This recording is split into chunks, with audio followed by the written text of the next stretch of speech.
Debemos vivir libres y sin escrúpulos. ¿Se puede simplificar así de fácil? Quiero decir, ahora los poderosos han creado una arquitectura de vigilancia tan extrema. A esas personas les aplican leyes distintas.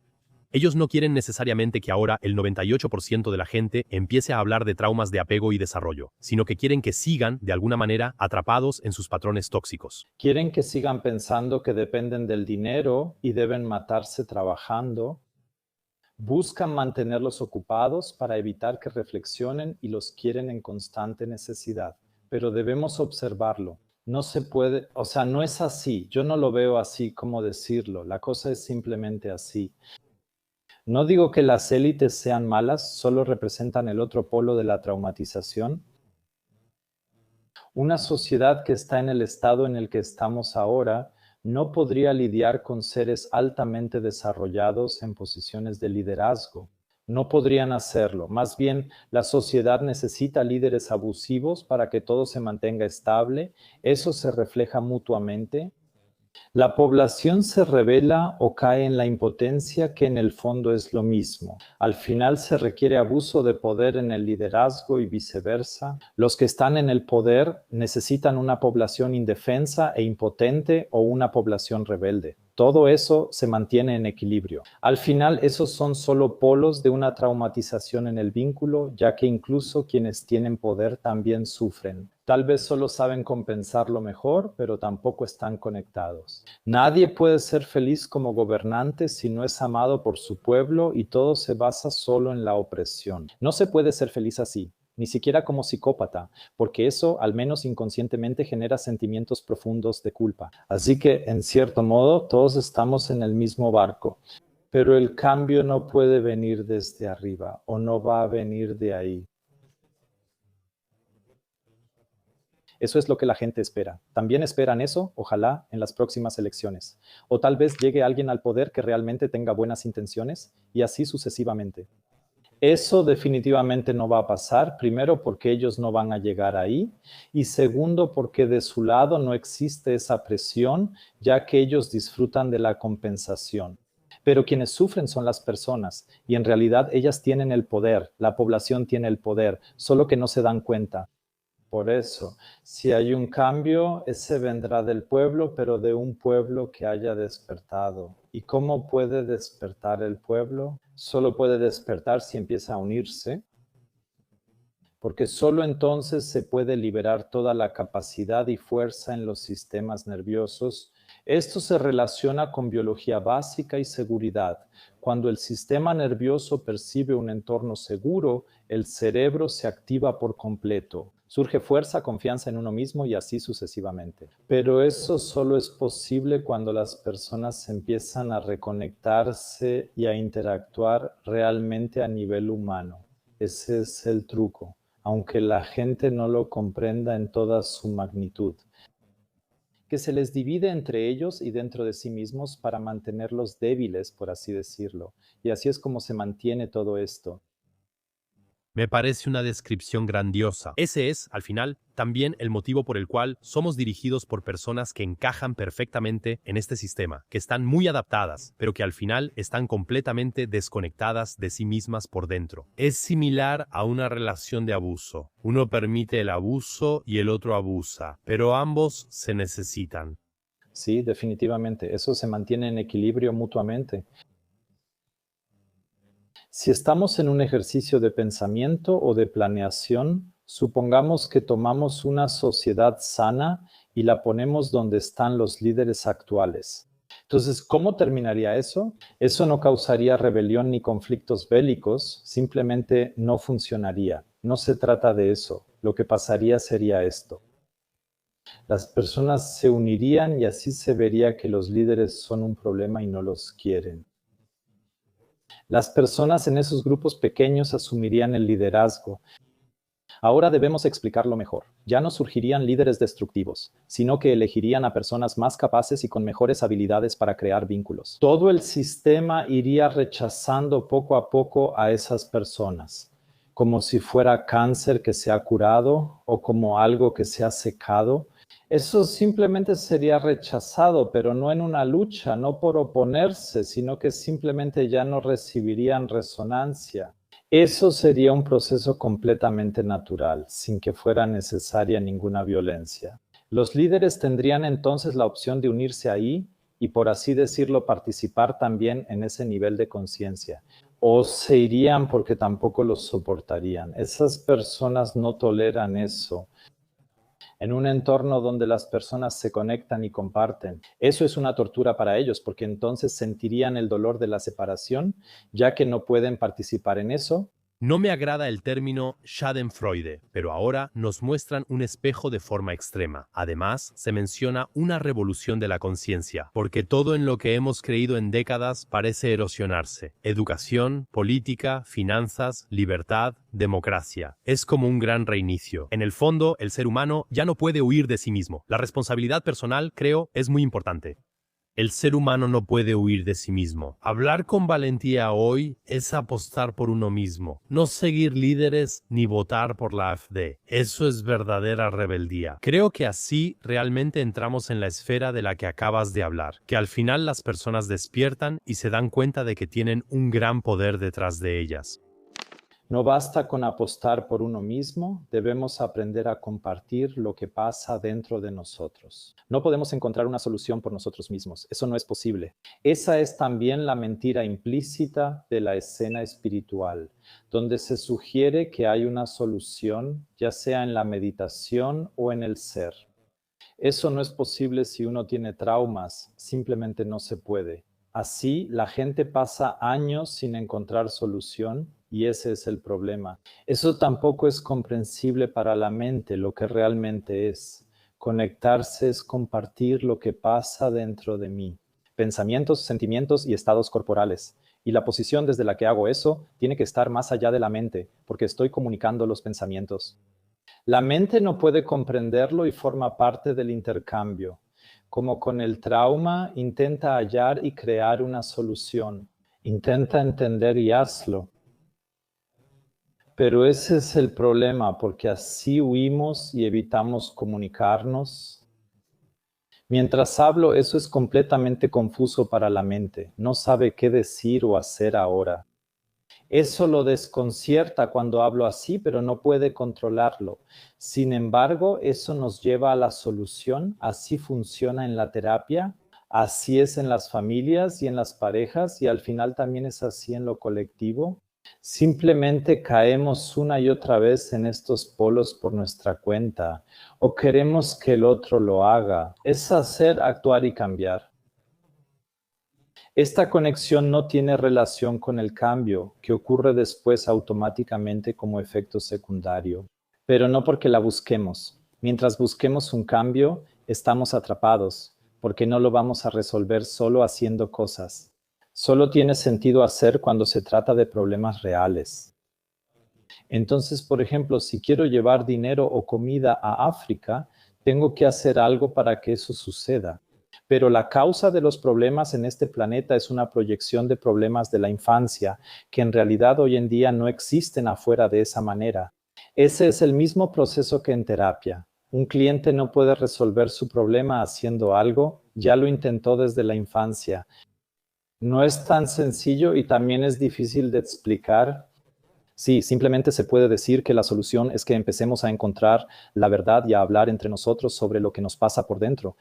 Entramos en otro nivel de energía y conciencia. Ahora mismo hacemos lo mismo, intercambiando información abstracta. Yo estoy exponiendo aquí. Tú no sabes cómo me siento realmente, qué pienso de verdad, cómo me siento en el cuerpo. Yo tampoco lo sé de ti. Tampoco es el propósito ahora que intercambiemos eso aquí.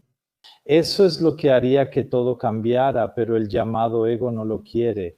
¿Qué significa eso? Eso es peligroso si lo hacemos, pero eso no es peligroso. Eso era peligroso cuando éramos niños. Entonces, vamos a ser muy concretos. Ahora muchas personas nos están viendo y piensan, está bien, ese soy exactamente yo, ese 90% del que hablamos al principio, ¿verdad? Soy una persona que anda por ahí con un sistema nervioso tan sobreestimulado. ¿Cómo se puede calmar ese sistema nervioso sobreregulado? Danos 3 acciones concretas para controlar y calmar ese sistema. Porque solo encontrarse y conversar, eso por supuesto es un proceso muy largo.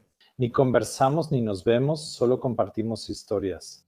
Eso no es un encuentro, eso es juntar cuerpos y luego pelear por ver quién le presta atención a la historia de quién. Es una guerra de energías, reflejo de la antigua lucha por sobrevivir.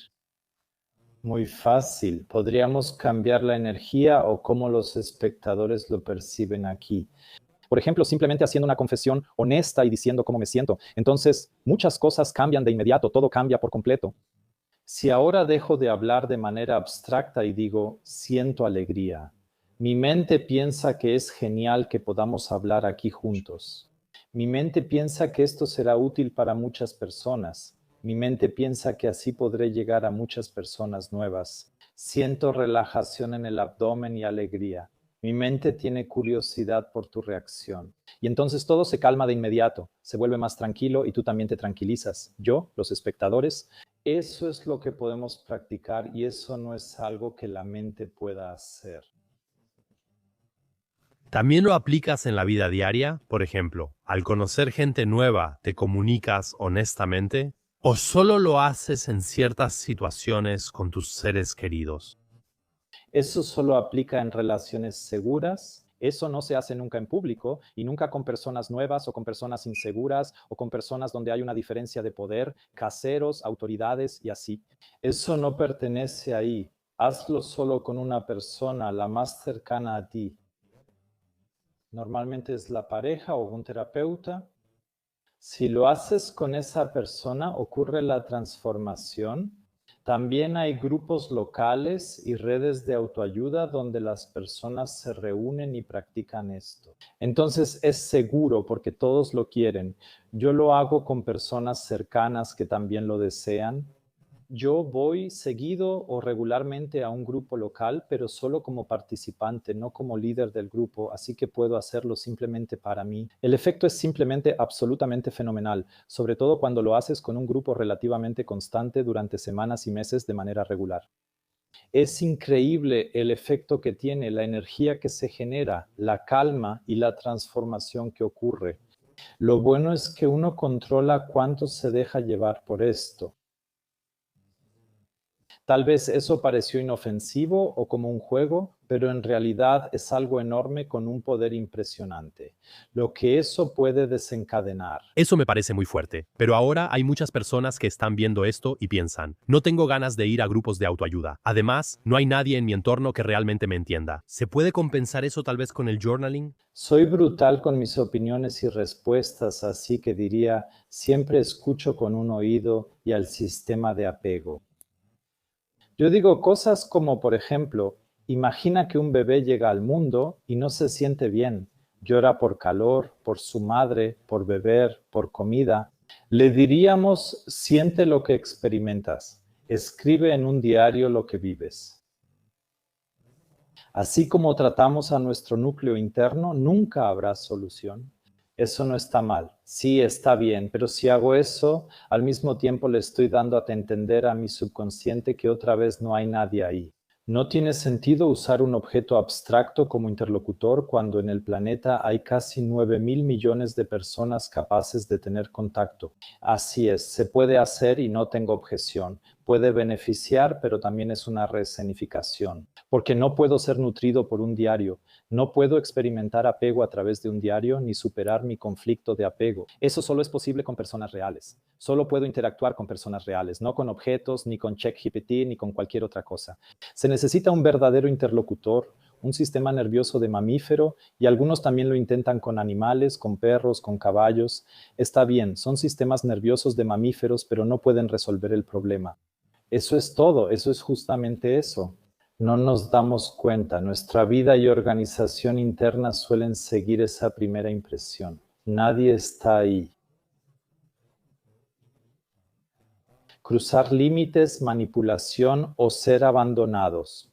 No nos damos cuenta, pero todo se ve afectado y tratamos inconscientemente de manejar todo como lo hacíamos antes, como un programa de emergencia. Y no vemos que así no alcanzamos solución ni felicidad. Ahora, muchas personas nos están viendo y dicen, en realidad, mi infancia estuvo bastante bien. No sufrí abuso, ni violencia, ni experimenté personalmente ningún evento extremo. Ahora dices, por otro lado, todos tuvieron que haberlo sentido en algún momento. Si no, no existirían estos síntomas que describimos brevemente al principio. ¿Por qué eres tan radical al respecto? Algunas personas no recibieron tanto daño y eso también está bien. Se puede ver de manera bastante sencilla o descubrirlo por uno mismo. Si en general puedo tener relaciones largas y profundas, si no tengo un sufrimiento real, ninguna pregunta existencial, ninguna circunstancia difícil o circunstancias difíciles constantes. O sea, si me siento feliz, seguro, realizado, conectado, tengo un trabajo que me gusta, suficientes recursos, o sea, no proyecto estados de necesidad. Entonces, inconscientemente creo problemas, falta de dinero y no tener una vivienda estable y así sucesivamente. Sí, entonces se dice que alguien no ha recibido mucho, pero no conozco a muchos así. O sea, cuando observo a las personas y cómo interactúan, me doy cuenta bastante rápido de lo que se ocultan entre sí y de lo que no dicen. Por eso digo que eso es realmente lo que afecta a la gran mayoría, de verdad a casi todos nosotros. Esa es al menos mi perspectiva de todo esto. Sí, esa programación está muy arraigada en nosotros.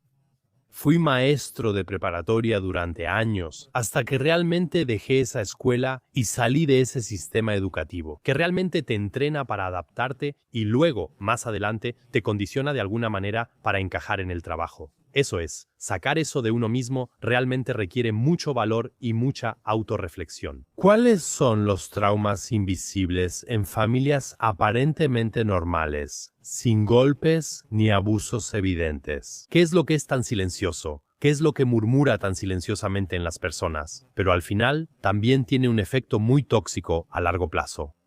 Por un lado, lo que causa las traumatizaciones más graves. Eso es el abuso, la violencia y la negligencia, se puede decir así. Esas son las tres cosas que tienen el impacto más fuerte. Cuando hablamos de abuso y violencia, pensamos primero en lo físico, en algo visible y brutal, que claramente no termina bien si lo experimento. O también la negligencia, por ejemplo. Puede ser simplemente negligencia emocional, que la persona ni siquiera entiende porque no conoce otra cosa.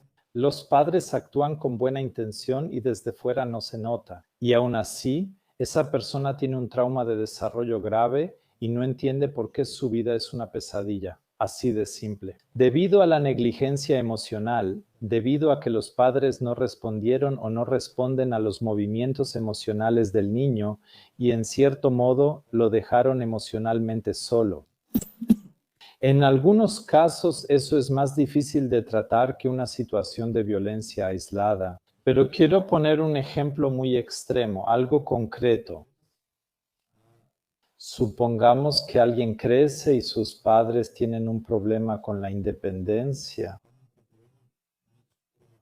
Cuando alguien es fuerte e independiente, eso les afecta. Explicarlo ahora sería muy largo. Supongamos que es así. Muchos padres actúan así, aunque en distinto grado, pero tomemos un ejemplo extremo. Eso significa que los padres cuidan al niño durante los primeros años de vida de manera normal, como debe ser. Pero siguen haciéndolo. No reconocen que el niño está creciendo y poco a poco adquiere fuerza e independencia. Así es, ¿qué hacen? Actúan en dos frentes y siguen cuidando al niño de forma infantil. ¿Ya te preparaste tu sándwich? ¿Ya te abrigaste bien? Esto continúa hasta la pubertad. Simplemente lo siguen tratando como a un niño pequeño y tonto, aunque la persona crece y poco a poco empieza a ser independiente. Y al mismo tiempo, cuando el niño desarrolla fuerza, poder, rebeldía, que también es necesario que salga como niño, cuando eso se muestra, entonces o le dan un golpe o la conexión se corta de inmediato y el niño es completamente ignorado. Así. ¿Qué pasa ahí? El niño sigue siendo atendido de manera infantil y al mismo tiempo se destruye todo crecimiento psicológico. Eso es muy grave, pero desde fuera quizá no se note porque los padres se encargan, nosotros nos ocupamos de eso. Tienes suficiente dinero y cuando te vayas de la casa veremos. Te buscamos un departamento. También pagamos la renta y mandamos a una señora de limpieza. No tienes que preocuparte por nada y si necesitas un poco de dinero, vienes y nos avisas. Sobre la interacción siempre es igual. Hablan como si fuera un niño de 3 años. ¿Te abrigaste? ¿Ya comiste? Y al mismo tiempo, cuando el niño dice y cuenta, oye, yo me encargué del trabajo y todo eso, cuando se lo dice a los adultos, la regañan. Y eso sucede desvalorizando, cuestionando con un ataque agresivo o simplemente ignorando y cortando la comunicación. Así es. Esta persona tiene problemas muy grandes, ¿no? Sin que realmente pueda entenderlos. ¿Y cómo se maneja algo así? Eso solo es posible cuando esta persona reconoce que el cuidado infantil que viene de los padres es tóxico y que la persona debe enfrentar su odio hacia esos padres. Es muy difícil, sobre todo si no hubo violencia clara y aún recibes cuidados. ¿Cómo odiar a tus padres por eso? Justo eso lo complica más. Es un proceso muy difícil. Donde también hay personas que tienen una situación así, donde en ciertos casos las personas desarrollan anorexia, porque esa es la única manera de experimentar autonomía y así sucesivamente. Ese es un caso extremo donde algo no es obvio.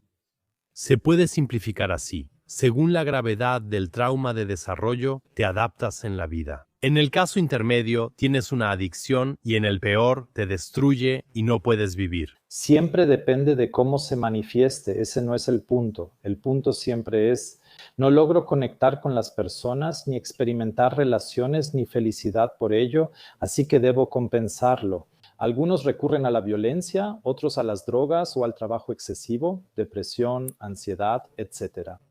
Siempre es la misma causa. Gopal aparece seguido en tus videos. Me parece interesante esa idea. No existe la enfermedad, solo un flujo de energía distorsionado. Explícanos eso de manera muy sencilla, porque para muchas personas suena un poco a charlatanería esotérica esto del flujo de energía. ¿Qué significa concretamente para las personas que nos están viendo ahora? Bueno, creo que todo esto son solo mis opiniones personales. Y sobre este tema, tal vez sea bueno aclarar, no soy médico, no soy profesional de la salud, tampoco estudié psicología, ni soy psicoterapeuta. Solo son opiniones de un aficionado. Desde mi punto de vista, eso que llamamos enfermedades en realidad no existe como algo aislado con lo que se pueda hacer algo que lleve a una solución. Más bien es una manifestación de otra cosa. Y eso es lo que digo, simplemente se hace visible un flujo de energía distorsionado. Por ejemplo, es mejor ser concreto. Vamos a ver ejemplos concretos. Supongamos, tuve que reprimir mi independencia, mi fuerza y mi ira en mi infancia. Eso significa que de niño aún siento eso. Quizá aún me rebelo, pero siempre me reprenden o ignoran. Luego lo apago y finjo no sentirlo, aceptando todo. Entonces caigo en un papel de víctima y lloro fácilmente. Todo el espectro de la ira, la agresión y la autonomía es como si no existiera para mí. Bien, así es. No podemos deshacernos de las cosas, solo reprimirlas o separarlas. Eso no significa que se haya ido, solo está en otro lugar y yo no lo tengo presente. Todo está relacionado con el flujo de energía, necesidades y sentimientos. Si no se ha ido, debe estar en otro lugar. Y si está en otro lugar y no puede expresarse directamente, entonces se va a expresar de manera indirecta. Tiene que ir a algún lado, tiene que hacerlo. Esa energía siempre está fluyendo. No podemos detener la energía, no podemos hacer eso. No podemos hacerla estática, solo podemos distorsionarla y retorcerla. Es igual que no se puede detener un río. Podemos represarlo o desviarlo, pero no lo detenemos realmente. Eso sigue fluyendo hasta que en algún momento la represa se desborda o encuentra otro camino por algún lado. Y así es también en ese caso. Eso significa que la energía no se muestra como enojo, como un sentimiento, que yo comunico directamente, entonces pasa directamente por aquí. Siento enojo y odio porque algo sucedió que no me hizo bien. Tal vez tampoco lo expreso golpeando la mesa o poniéndome agresivo, sino que ni siquiera llega a mi conciencia, pero me enfermo. Me enfermo en algún momento porque he reprimido toda mi resistencia contra cosas que me hacen bien y entonces de repente me enfermo. No importa qué enfermedad sea, uno puede deducir más o menos qué pasó con cada enfermedad, cómo se procesó internamente. Pero el hecho es, simplemente puede ser que eso se manifieste a través de algo que llamamos enfermedad. Así, y si ahora pienso, ese es el problema, si eso desaparece, todo estará bien. Eso no funciona así. Claro, debo tratar los síntomas en enfermedades físicas, pero eso es competencia de los médicos. No puedo dejar que mi cuerpo muera o se dañe por un síntoma. En cuanto a la causa, lo que llamamos enfermedad no está relacionado con ella. Eso solo está ahí, se comunica de forma distorsionada algo que debería decirse directamente. En vez de decir siento ira y odio, la enfermedad me destruye. En lugar de decir quiero ser libre, crecer, vivir como yo quiera, expandirme y así sucesivamente, algo se expande en mi cuerpo, a lo que llamamos cáncer. Entonces digo, eso debe irse, entonces todo está bien. Sí, así es. Esa es simplemente la perspectiva. No digo que no debamos tratar los síntomas. Lo ideal es hacer ambas, pero al final solo nos tenemos a nosotros mismos. Nos concentramos demasiado en los síntomas porque clasificamos la enfermedad como algo que existe por sí mismo. El cuerpo te avisa antes de enfermar. Por eso muchos se enferman en la primera semana de vacaciones o al jubilarse. Antes su vida era muy adaptada y probablemente reprimieron todo. Al recordar quiénes son y permitírselo, la enfermedad finalmente encuentra su camino. ¿Se puede decir así? Sí, quizá lo diría así, pero esa es otra historia. Cuando estoy en la vida laboral y estoy traumatizado, como la mayoría más o menos, entonces tengo un estrés continuo en el cuerpo. Eso significa que el cuerpo está en una lucha por sobrevivir más o menos, de manera más o menos inconsciente. Es decir, el sistema está lleno de estrés. Y sí, eso es trabajo y claro, no me enfermo tan rápido, sí, aunque eso no es bueno para el cuerpo. Pero no necesariamente me enfermo en ese tiempo porque aparentemente se trata de sobrevivir, simplemente no es bueno. Biológicamente no tiene sentido que el cuerpo se apague para sanar, eso no tiene sentido. En peligro, así que el cuerpo espera hasta que sea seguro. Así es. Y puede ser que en las vacaciones el cuerpo diga, que el organismo diga, oye, aquí ya no tengo que luchar por sobrevivir, aquí puedo descansar. El cuerpo dice, esta es la oportunidad, hay que darlo todo. Luego se apaga y paraliza intentando sanar y transformarse lo más posible. Lo que llamamos enfermedad podría ser solo un apagón de emergencia para permitir la sanación. Tengo que decirte, me llevó 40 años integrar el sistema nervioso en mi vida. Tú escribiste el bestseller La clave del nervio vago. Hace unos años yo ni sabía qué era la clave del nervio vago. Pero explícanos brevemente, en pocas frases, por qué la gente debería prestar atención exactamente a eso. Sí, porque escribí ese libro con la editorial, se llama La clave del nervio vago. En realidad, el libro no trata sobre la clave del nervio vago, sino sobre cómo éste regula o puede regular el sistema nervioso. No se trata de regular el sistema nervioso, esa es la siguiente trampa. La gente ahora hace ejercicios para el nervio vago, yoga, y piensan que la solución es lograr de alguna manera que el sistema nervioso autónomo entre en regulación. Eso es solo tratar el síntoma, aunque más cerca de la causa, sigue siendo periférico, porque el problema no es el sistema nervioso desregulado, sino los patrones de apego en la mente que generan eso artificialmente una y otra vez. Eso significa que sigo en el nivel de los síntomas, lo cual es más cómodo para el sistema de defensa porque no trabaja ni se pone en peligro. Así puedo seguir igual. Ah, el nervio vago, ese es el problema. Entonces hago el ejercicio. Dejo todo como está, solo tengo que hacer el ejercicio. Entonces me siento bien. Así no funciona el juego, pero llamamos así al libro porque es algo conocido y porque eso atrae a las personas. Pero en el libro se trata de cuál es la causa. Y eso es justamente lo que ya hemos hablado, que aprendamos a entrar en un contacto completo. Eso le indica seguridad al sistema nervioso y así se regulan las emociones. Ni siquiera debemos preocuparnos. Esa es mi opinión. Sí, probablemente muchos terapeutas se van a alterar ahora, pero tampoco se trata de las emociones, aunque eso esté muy en el centro del nombre, por ejemplo, desde mi punto de vista, sino realmente solo de los patrones de apego y las ideas de apego en la mente, y eso es lo que veo en las personas. En cuanto se establece el contacto completo, se regulan los niveles posteriores como las emociones, los estados corporales, la energía. Se regula solo como un efecto secundario. Hay una situación, dos personas discuten ahora. Esto es común en relaciones y otros lugares. ¿Qué es el contacto real? De forma práctica, unos huyen y otros entran al ring y se vuelven confrontativos. ¿Cómo se puede resolver eso en una situación así, cuando ya casi está a punto de desbordarse?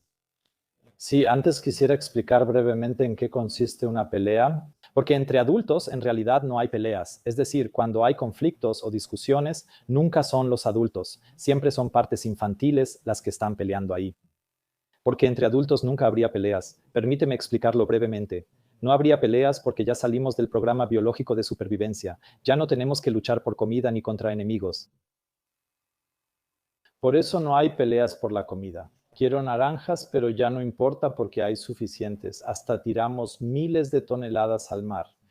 Así es. Un adulto entiende que la competencia en realidad no existe,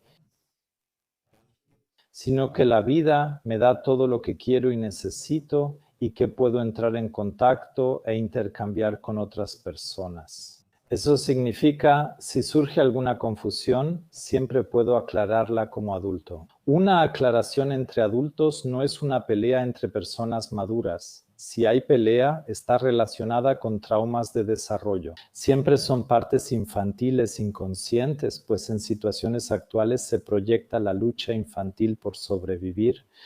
Eso significa que si alguien en el trabajo me saca mi leche del refrigerador comunitario y se la toma, no se trata de ese acto, que no importa, es que de pronto se convierte en el momento en que de niño me quitaron la atención.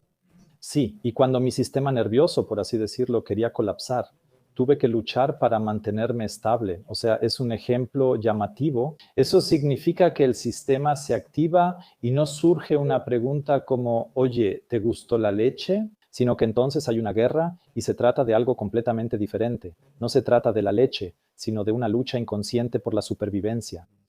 Eso solo quería adelantarlo brevemente. Como dije, entre adultos siempre hay contacto, es lo normal. ¿Cómo sería en una situación así? En una situación así no se puede resolver con el trabajo, sino que hacemos lo siguiente. Debemos analizar las relaciones de pareja, ya que también hay peleas, pero ahí sí podemos resolverlo porque es un entorno seguro. Ambos tienen interés en el compromiso, tienen conexión y están en el mismo nivel, sin diferencias de poder. Así es, si ahí surge una pelea, es exactamente lo mismo. Pero ahí tenemos la posibilidad de darnos cuenta o de dar ese paso de la lucha por sobrevivir a comunicar. Ese es mi mensaje. Dejar de actuar inconscientemente para expresar lo que sucede. Entonces pasa algo. El lavavajillas otra vez no se ha vaciado. Eso hace que la mujer se enfade mucho. La mujer entra al cuarto, al estudio, aunque la otra persona quería estar tranquila. Por ejemplo, para un hombre da igual lo que sea. Sí, cuando algo se activa no lo actúo. No ataco, no me retiro, no manipulo ni ignoro, sino que empiezo a comunicarlo. Así de simple, siento ira, siento odio, siento impotencia, siento tristeza, siento soledad. Así. Y luego puedes seguir con las proyecciones. Mi cabeza piensa que no vaciaste el lavavajillas porque te soy completamente indiferente.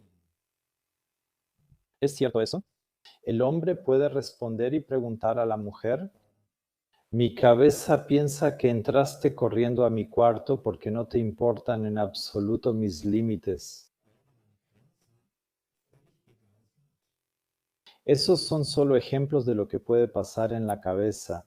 Y luego uno se junta y ve que siempre se proyectan malas intenciones que normalmente ni siquiera existen en una pareja, sino que eso siempre es inconsciente. Proyectamos malas intenciones porque de niños experimentamos cosas dañinas.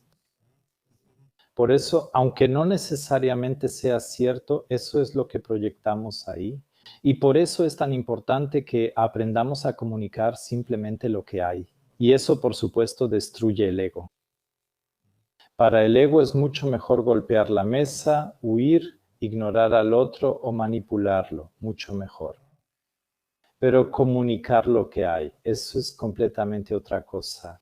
Acabo de tener un pequeño déjà vu con Gopal en la terapia de pareja, y ahí también hicieron preguntas similares y siempre estuvo bien. ¿Cómo te sentiste en esa situación? Soy la niña indefensa, soy la pequeña Simo indefensa. A los 7 años, pues, todo siempre se acaba de alguna manera. Y entonces la terapeuta de pareja te dice, sí, pero ahora ya no eres el Simo indefenso, ahora simplemente estás 30 años más adelante en tu proceso. Tienes una caja de herramientas completamente diferente de posibilidades para manejar esta situación. Es como el alcohólico que hace 30 años tomó la botella para resolver un problema y así formó su red neuronal. Pero 20, 30 años después, tal vez podría manejar la situación de una manera completamente diferente, pero ya se ha convertido en un hábito que simplemente siga recurriendo a la botella una y otra vez. Al mencionar esos ejemplos, sentí que estaba contigo en la sesión de terapia de pareja. La gente olvida que con los años puede enfrentar ese problema de formas distintas. Sí, y ahí podemos dar un paso más allá. De lo que estoy hablando aquí, siempre sucede solo en el aquí y ahora. Eso significa, un terapeuta que tiene que saltar al pasado está ahí. Ahí hay algo que aún no está del todo claro porque siempre se trata solo de lo que está pasando ahora. No necesito mirar al pasado ni saberlo vivido, así que tampoco requiero información de mis clientes. No necesito saber lo que han vivido, ni tampoco ninguna información sobre sus circunstancias de vida. Ni siquiera necesito saber por qué vienen a la sesión. Todo eso es completamente irrelevante. Lo único que importa es qué está pasando ahora, qué sucede en este momento. En los 3 niveles, pensamientos, emociones y sensaciones corporales. ¿Y soy capaz de comunicar eso? Entonces cada vez entramos más en este momento presente, donde la mente simplemente ya no sabe por qué se vuelve tan indefensa, o mejor dicho, ya no puede sostenerse. Porque la mente solo puede moverse en tiempos y espacios si lo miras bien. La mente solo puede pensar en el futuro, puede pensar en lo que pasó en el pasado, también puede fingir que se ocupa del presente. Y siempre solo puede hablar y pensar en otros espacios, lugares, siempre se trata de otro lugar, algo que no está aquí ahora. Pero si somos cuidadosos y poco a poco nos enfocamos más y más en este momento, entonces la mente mejora.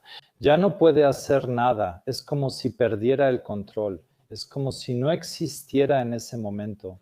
Y aún así podemos observar lo que proyecta en ese momento sobre el otro. Así es. Y si logramos llevar eso al intercambio. Todo ocurre ahora, en la terapia y la relación de pareja, siempre es en el presente. ¿Qué proyecta esto ahora? Por ejemplo, ¿qué estoy proyectando yo sobre ti ahora? ¿Qué estás proyectando tú sobre mí ahora? Entonces se puede aclarar si eso es cierto. Tal vez sí lo sea, pero tal vez no. Se puede decir que prácticamente nunca es cierto. Pero sí, y por eso también tenemos que asegurarnos de no perder este momento aquí, porque si lo hacemos, en principio también estamos como perdidos. La mente retoma el control y nos lleva por todos los tiempos y lugares. Pero ¿qué pasa con el ahora? Si algo cambia, solo puede suceder ahora. ¿Irías tan lejos como para decir que las relaciones fracasan porque las parejas están limitadas en su comunicación y no son capaces de expresar lo que están sintiendo en ese momento? ¿Y que al final prefieren caer en hábitos tóxicos de alguna manera? Y al final lo culpan de todo. Tal vez durante su relación no mejoraron sus habilidades de comunicación. Porque comunicar eso requiere muchísima empatía. No, no requiere nada. Tampoco tiene que cambiar nada. Eso simplemente la mente no lo puede entender. No tiene que cambiar nada, absolutamente nada. Basta con comunicar lo que hay. Por ejemplo, mi cabeza cree que no siento nada. No tengo que sentir nada, no tengo que entrar en ningún lugar, no tengo que poder hacer algo ni aprender ninguna habilidad. Nada de eso es cierto. Esa es otra vez la mente que desarrolla estrategias y planes para el futuro, con la esperanza de que entonces ocurra la conexión. Y esa es la necesidad de la infancia. Tengo que lograr algo, hacer algo, cambiar algo, para que entonces ocurra la conexión con los padres. Eso es precisamente, esa es la ilusión que traemos de la infancia. Todo es tan sencillo que la mente no lo entiende. No es suficiente solo comunicar lo que hay, incluso si no hay nada. Algunas personas están totalmente disociadas y separadas. Solo necesitan comunicarlo, no transformar su disociación. Mi cabeza cree que no siento nada. La comunicación no es un ataque. Decir que siento enojo no es atacar. Decir, mi cabeza piensa que cruzaste mis límites deliberadamente, tampoco lo es, sino que comparto lo que está pasando en mi cabeza de la manera más honesta de comunicarlo y con eso genero distancia. Al decir, mi cabeza piensa eso, la otra persona entiende que no me identifico con ello, solo es información. Si le digo, tú cruzaste mis límites, sería un ataque, pero no es lo que quiero decir. En ese momento, las parejas deben regresar a su puente de la infancia y decir, relájate, ahora habla el Simo de 7 años. No, eso sería un ataque. Ahí estaríamos apuntando al otro. De eso no se trata. Siempre se trata de decir lo que está pasando dentro de mí. Recomiendo hacerlo de la manera de la comunicación honesta, porque así se garantiza que no sea una carga ni algo que drene al otro. Eso es simplemente una comunicación donde ya no estoy identificado con lo que está pasando dentro de mí. Eso solo es posible cuando lo he practicado y todo está tranquilo. Por eso la comunicación honesta se practica en calma, no en conflicto. Así se intercambian ideas. Al acostumbrarse a eso, uno puede aprenderlo poco a poco cuando surgen los conflictos originales. Y sí, no es tan fácil, pero luego sucede casi automáticamente. Y entonces uno se da cuenta, o simplemente puedo decir que siento enojo, y el otro tal vez dice, sí, yo siento tristeza. Y entonces el asunto está resuelto. Funciona solo así. El problema se resuelve con el intercambio, no por cambios externos. La mente no lo comprenderá, siempre lo repito, no es posible. La mente no es la instancia que lo resuelve, sino que la mente es parte de lo que está ocurriendo ahí. Ahora muchas parejas van y después de esta convivencia honesta establecen reglas o contratos para que uno sepa cómo actuar en el futuro en una situación así. ¿Dirías que eso es demasiado racional y poco corazón? ¿O podría al menos ser un paso intermedio para que sea más fácil de aplicar en la vida cotidiana? Eso es una tontería, no funciona ni lleva a nada. Una relación no se trata de contratos, negociar o forzar. Eso es la mente buscando controlar y evitar el verdadero intercambio. ¿Por qué hago eso? Esos contratos de comportamiento para el futuro, para evitar decir lo que realmente siento cuando llegue el momento. Porque entonces puedo insistir en que mi pareja se comporte de cierta manera y así, de nuevo, no estoy en contacto. Todo eso es la mente tratando de encontrar una solución, pero no puede encontrar ninguna. No hay manera de resolver el problema a través de acciones, construcciones o cambios externos, porque no tiene nada que ver con un problema real externo, sino solo con un problema de comunicación. Retengo lo que siento y no lo expreso directamente. ¿Qué les recomendarías a las personas allá afuera? 3 pasos de acción muy concretos para mantener más contacto consigo mismos en este mundo tan agitado, fragmentado y rápido, para tomar decisiones más claras y mejores. Así que mi recomendación siempre es aprender a comunicarte honestamente. Primero en la pareja, en la familia, luego asistir a un grupo local o mejor aún, crear uno propio y así construir una red de apoyo de personas que quieren intercambiar ideas honestamente. Y cualquiera que lo haga o lo haya hecho verá que todo cambia. Y necesitamos redes completas así. No basta que solo algunas personas o parejas lo hagan. Se necesita un campo así para que todo cambie por completo. Eso ya está sucediendo. O sea, me gustaría que pasara más rápido, pero ahí está todo el ego individual y colectivo que se opone a eso. Eso toma un poco de tiempo, pero cualquiera que lo haya intentado verá que es fenomenal lo que sucede ahí. Algunos ya lo están haciendo, se lo están construyendo, tienen toda una red de amigos y conocidos que todos pueden hacer IM. Esa sería mi recomendación, que eso es sencillo. Terapia de trauma y apoyo profesional ayudan, pero la sociedad no puede cambiar solo con terapeutas. Nunca serán suficientes. Eso debe surgir de la gente. Deben ser independientes de los especialistas. Y cuanto más se aprende este intercambio directo, menos se necesitarán los especialistas con el tiempo. Hasta que llegue el momento en que las personas mismas sean expertas en eso y tal vez ya se enseñe en la escuela, como ahora. Muchas personas se han vuelto especialistas en tecnología en comparación con décadas anteriores. Y así debe suceder también en este nivel. Mi capacidad actual es el conocimiento, experiencia, ayuda y métodos. Tal vez después sea común, porque eso ya se aprende desde niño y entonces toda esa pesadilla ya no aparece más. Entonces ya ni siquiera puede desarrollarse y surgir como sucede ahora. Si hubiera una frase, Gopal, que pudieras susurrarle al oído a tu versión de 20 años, ¿cuál sería? En mi caso específico, en la vida que tuve diría, busca un terapeuta de trauma. Eso es lo que trae la solución. No puedes lograrlo solo. ¿Sabes cuál ha sido mi terapia de trauma?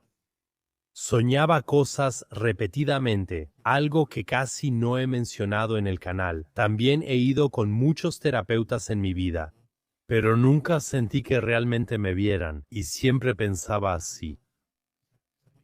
Lo natural solo puede ser buena intención de Dios, pues todo lo que proviene de Él tiene su razón de ser. Y he hecho muchísimos viajes psicodélicos. Fueron supervisados y terapéuticos, no solo tomé algo y fui a una rave. Eso me llevó a conocerme más y entender mejor mi propósito en el mundo. No sé si realmente quieres que responda a eso. Tal vez debería no responder. Respeto mucho si eso fue la solución para ti. Creo que es mejor. No digo nada al respecto. Me imagino que tu respuesta sería muy radical. Sí, Dios mío. Unos van con terapeutas de trauma y otros usan hierbas curativas. Sí, pero no al punto. Lo describes genial, pero no es el punto. Es decir, lo que realmente sucede entre mí y el otro y comunicar eso es exactamente toda la escena. Ofrece de todo, constelaciones familiares, yoga, drogas, todo un enorme mercado. Pero la pregunta es únicamente, ¿qué pasa entre mí y la persona que está ahora frente a mí? ¿Puedo lograrlo? ¿Nos diversificamos? ¿Lo que pasa dentro de nosotros está relacionado? Si no, necesitamos otra opción. Hacemos yoga, tomamos té y consumimos drogas juntos. Falta una tercera cosa, un terapeuta, gurú o iluminación futura. Siempre se requiere un tercer objeto para evitar el contacto sin sentir vacío o distancia.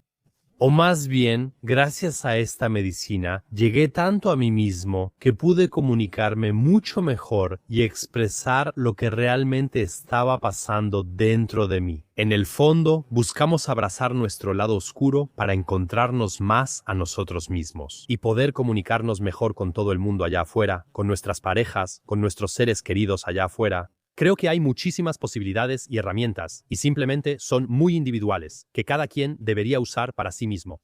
Y la pregunta es, ¿qué es en este momento? Me pareció que la conversación fue sumamente interesante para nuestros espectadores. Definitivamente vamos a poner el enlace del libro aquí abajo. Te agradezco por tu claridad, te agradezco por tu radicalidad. Gracias por recordarnos que la sanación empieza con el contacto directo. Mis mejores deseos para ti y tu familia. Gracias.